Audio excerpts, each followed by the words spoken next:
Hello students, good morning. Today we have a very beautiful poem, Dust of Snow, in today's worksheet number 88. तो आज की worksheet number 88 में हम लोग पढ़ने जा रहे हैं poem dust of snow. Dust of Snow by Robert Frost is a brief poem that shows how human judgment on certain issues can be misleading. The poet depicts the crow and the hemlock tree as a reason for his changed mood and increased optimism. Let us read the poem and attempt the questions that follow. ये poem है, इसकी लाइनें हम लोग read करेंगे अभी, साथ में क्वेश्चंस दिए हैं, क्वेश्चंस भी अटेम्प्ट करेंगे. पहले देख लेते हैं पोएम की लाइनें क्या हैं. The way A crow shook down on me, the dust of snow from a hemlock tree. Hemlock tree है, ये यहाँ पिक्चर में दिखाई दे रहा है. एक ट्री बना हुआ है और इस पर एक क्रो बैठा हुआ है. इस ट्री का नाम हेमलॉक बताया गया है और इस पर बर्फ जमी हुई है. उस बर्फ जमे हुए ट्री पर जब क्रो बैठता है तो कुछ स्नो के पार्टिकल नीचे गिरते हैं और नीचे पोइट रॉबर्ट फ्रॉस्ट बैठे हुए हैं. थोड़े सैड मूड में हैं, किसी वजह से उनका मूड जो है थोड़ा अपसेट है. जब वो स्नो पार्टिकल उनके ऊपर गिरते हैं तो देखिए क्या फील करते हैं वो. Has given my heart A change of mood. उनका जो मूड जो सैड था, थोड़ा ग्लूमी मूड में वो वहां पर बैठे हुए थे, तो वो कहते हैं उनका मूड एकदम से चेंज हो जाता है. वो जो ठंडी चिल्ड पार्टिकल उनके ऊपर गिरते हैं स्नो के, उससे उनका मूड एकदम से चेंज हो जाता है.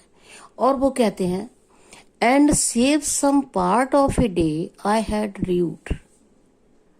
वो कहते हैं पूरे दिन से उदास थे वो और पेड़ के नीचे बैठे हुए थे, इनएक्टिव बिल्कुल. लेकिन स्नो पार्टिकल गिरते ही उनमें जैसे एक नया जीवन आ गया, मूड चेंज हो जाता है. और वो कहते हैं कि दिन का बाकी पार्ट जो अभी आना शेष है वो बच जाता है बर्बाद होने से. वो कहते हैं मैंने अपने डिप्रेशन में या कहना चाहिए स्ट्रेस में दिन का जो वक्त निकाल दिया वो तो बर्बाद हो गया, लेकिन जैसे ही स्नो पार्टिकल उनके ऊपर गिरते हैं उनका मूड चेंज हो जाता है.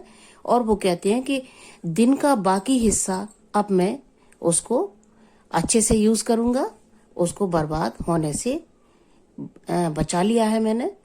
तो ये है पोएम आपकी. अब देखते हैं questions. Choose the correct option. Where was the crow sitting. कहाँ पर बैठा हुआ था क्रो? तो crow was sitting on a hemlock tree. What did it shake on the poet. Poet के ऊपर क्या उसने गिराया? Dust of snow. What was the poet's mood in the beginning of the poem. Poem की शुरुआत में, beginning में, poet का मूड कैसा था? Depressive, sorrowful and dejected. What changed the poet's mood. उनका मूड किस तरह से चेंज हुआ? The small particles of snow shook by the crow. Which word in the poem does not correspond to rude. एक word यहां पर आया है र्यूड. अब यहाँ 4 वर्ड दिए गए हैं और आपसे कहा गया है कि जो र्यूड को कॉरेस्पॉन्ड नहीं कर रहा उसको आपको टिक करना है, वही इसका आंसर होगा.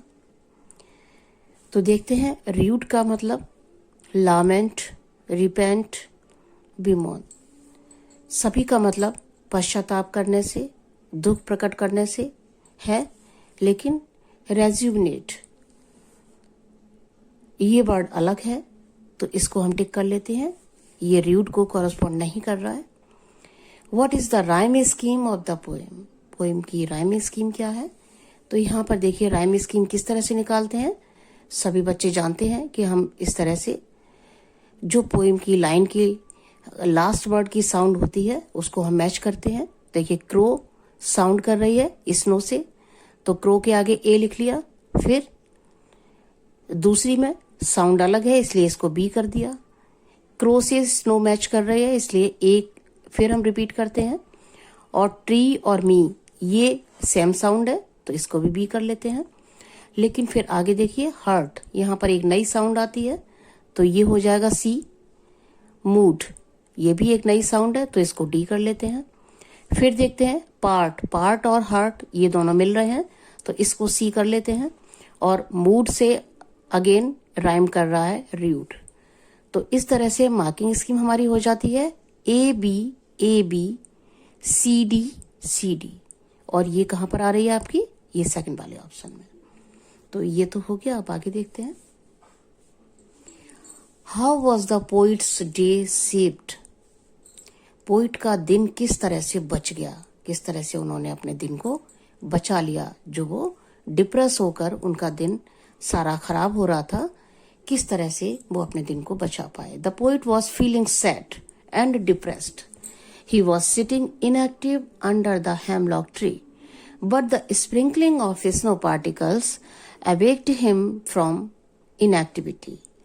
He becomes cheerful and hopeful again. Next question देखते हैं, state any two verses depicting the figure of speech alliteration. Alliteration, figure of speech हम कई पोएम्स में पहले भी देख चुके हैं और एक्सप्लेन भी कर चुके हैं। तो सभी को मालूम है एलिट्रेशन, जब सेम लेटर बार बार रिपीट होता है तब वहां पर एलिट्रेशन होता है। तो देखिए, दो पोइम्स पूछी हैं, तो एक फायर एंड आइस पोइम है, यहां भी एलिट्रेशन यूज हुआ है। ये देखिए, मैंने अंडरलाइन किया हुआ है। सम से the word will and, word will यहां पर एलिट्रेशन है। रॉबर्ट फ्रॉस्ट की ही एक और पोएम है, द रोड नॉट टेकन, और यहां भी एलिट्रेशन यूज हुआ है। It was grassy and wanted wear, यहां पर देखिए वांटेड वेयर में एलिट्रेशन यूज हुआ है। तो ये आपकी दो पोएम हो गई। Answer the following in 30 to 40 words. What is the underlying message for us in our hectic life with reference to the poem.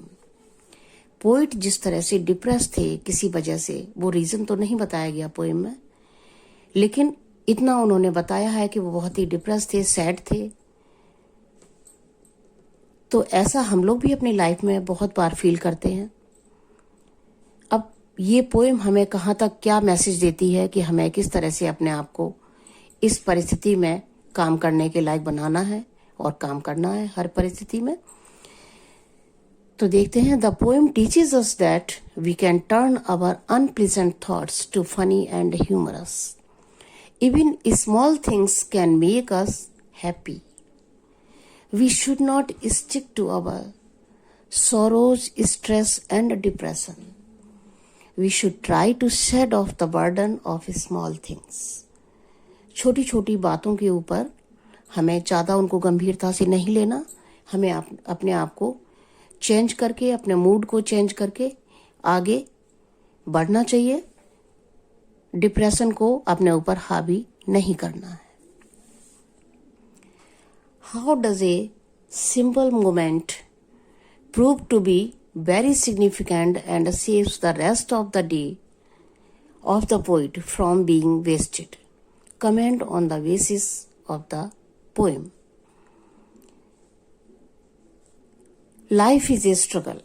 We have to face many adverse circumstances to make us survive. Sometimes success slips from our hands and we are surrounded by stress and depression.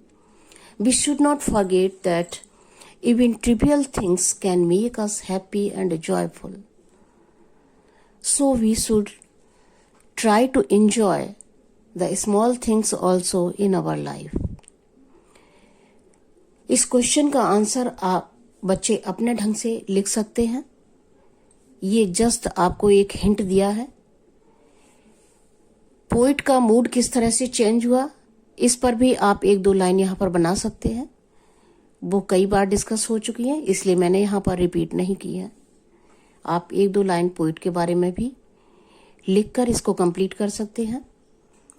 और यहाँ पर इस poem से एक बहुत ही अच्छा value point है, वो भी देख लेते हैं। Similar to the lesson taught by the crow and the hemlock tree, we can work in adverse condition in full stride for a better life. कितनी भी एडवर्स सिचुएशन हो, हमें अपने आप को आगे बढ़ने के लिए, आगे काम करने के लिए तैयार रखना होता है। तो यही मैसेज है इस पोएम का। Thank you so much. Have a nice day.